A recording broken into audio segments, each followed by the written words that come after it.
देवउठनी एकादशी के दिन कैसे पूजन करें और कहाँ कहाँ पूजन करना चाहिए। व्रत रख रहे हैं तो व्रत में क्या खाया जाता है और व्रत में दो बातों का ध्यान जरूर रखिएगा ताकि आपको व्रत का पूर्ण फल प्राप्त हो।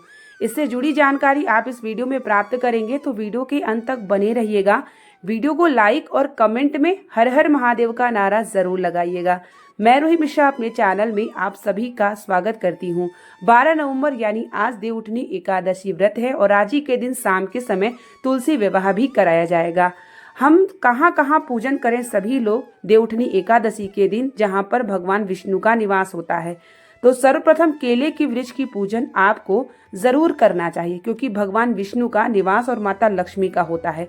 तो वहां पर आपको विधि विधान से पूजन करके एक दीपदान जरूर करना है और परिक्रमा भी आपको केले के वृक्ष की 5 बार करना है। ओम नमो भगवते वासुदेवाय का नाम मंत्र जाप बोल करके अपने घर के मंदिर में विष्णु भगवान, लड्डू गोपाल सभी की पूजन विधि विधान से करना है। और पंचामृत से स्नान आपको सुबह भी लड्डू गोपाल को जरूर कराना है और आपको व्रत का संकल्प जरूर लेना चाहिए। सर्वप्रथम आपको अपने व्रत का संकल्प लेना चाहिए, उसके बाद आपको अपनी पूजन को शुरू करना चाहिए। आंवले के वृक्ष के नीचे भी एक दीपदान और हल्दी थोड़ा सा आपको ज़रूर अर्पित करना चाहिए, पुष्प अर्पित करना चाहिए। और अगर आपने अपने गमले में लगाया है तो वहाँ पर भी आप करें, पूजन ज़रूर करें क्योंकि देवउठनी एकादशी साल की सबसे बड़ी एकादशी होती है और जहाँ जहाँ विष्णु भगवान का निवास होता है वहाँ वहाँ पे आपको दीपदान, पूजन, परिक्रमा ज़रूर करना चाहिए। आपको पूर्ण फल प्राप्त होगा अगर आप यह सब व्रत करके करते हैं।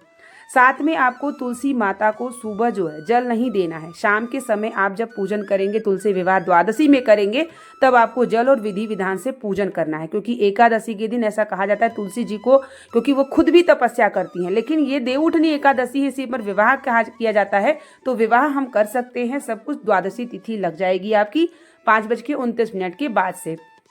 उसके बाद आपको व्रत कर रहे हैं तो व्रत में हमें क्या क्या खाना चाहिए। देखिए व्रत, अब सबसे पहले आप ये जान लीजिएगा कि व्रत कर रहे हैं तो आपको किसी के घर का चाय पानी कुछ भी ग्रहण नहीं करना है, सब कुछ आपके अपने घर का होना चाहिए।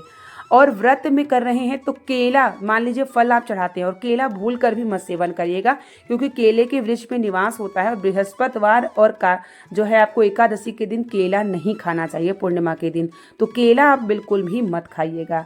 तीसरा है कि तुलसी आप जो है मत तोड़िएगा आज के दिन। पहले से आप तुलसी मंगा लीजिए पूजा वूजा फूल वूल के लिए, तो तुलसी आप मंगा सकते हैं, लेकिन आपको जो है तुलसी नहीं तोड़ना है। और व्रत में क्या क्या खाया जाता है, देखिए फल खाया जाता है, चाय पानी मूंगफली, अब जो भी चीज़ें हैं खा सकते हैं। सेंधा नमक भी खा सकते हैं।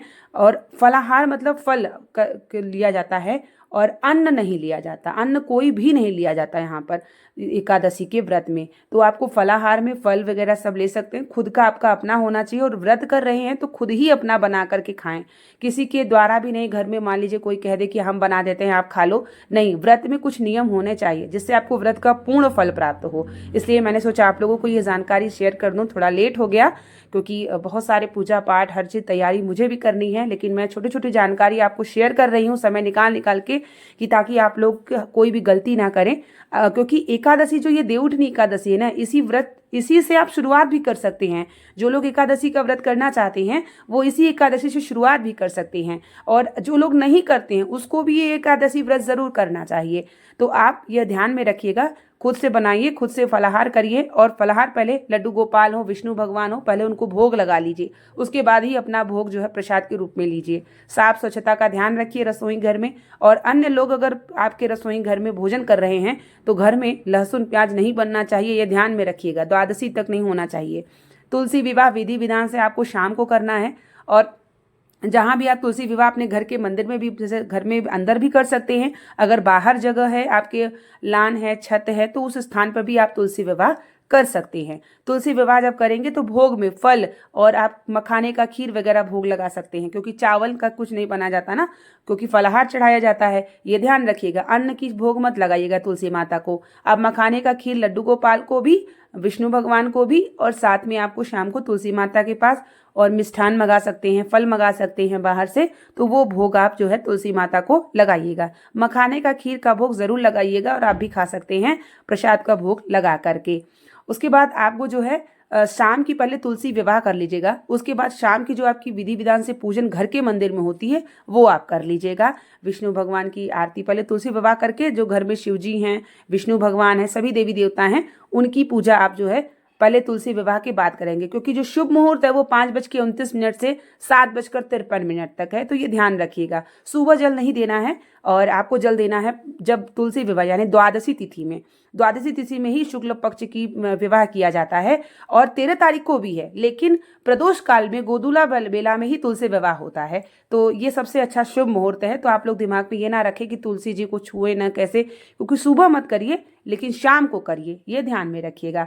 तो इस तरीके से आप अगर व्रत कर रहे हैं तो व्रत में अपने घर का खाएं, स्वयं से बनाएं, किसी के यहाँ का चाय पानी ना पिएं, ताकि व्रत भर रहे हैं तो आपको पूर्ण फल प्राप्त हो। साथ में किसी की बुराई, निंदा, चुगली ये सब कार्य नहीं करना है। श्रीमन नारायण के मंत्र का जाप करना है, विष्णु सहस्त्र नाम का पाठ करना है, ओम नमो भगवते वासुदेवाय कर करना है, साबुन तेल का इस्तेमाल नहीं करना है, ये ध्यान में रखिएगा।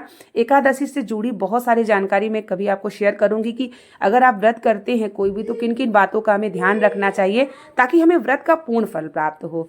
तो उम्मीद करेंगे कि वीडियो आपके लिए काफी हेल्पफुल होगी। तो मिलते हैं एक नई वीडियो के साथ, तब तक के लिए श्री शिवाय नमस्तुभ्यम, हर हर महादेव।